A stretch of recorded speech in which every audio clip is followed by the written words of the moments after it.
ইউটিউবে যে কোনো ভিডিও প্লে করার সময় অ্যাড চলে আসে, কিন্তু এই অ্যাডগুলো আর কখনোই আসবে না যদি আপনি এই পুরো ভিডিওটি দেখে থাকেন।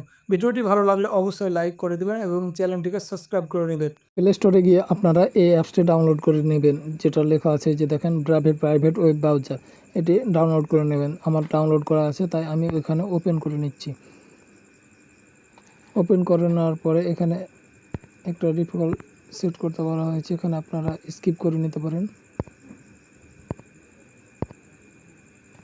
তারপর উপরে সার্চ বারে আপনারা লিখবেন ইউটিউব। ইউটিউব লিখলে চলে আসবে। তো এরকম ইন্টারফেস শো করবে। এখানে আপনারা ট্রেন্ডিং ভিডিওতে ট্যাপ করবেন এবং ইউটিউবের সকল ভিডিওগুলো এখানে চলে আসবে। আর যে কোনো ভিডিও আপনাদেরকে আমি প্লে করে দেখাচ্ছি, কোনো অ্যাড আসবে না।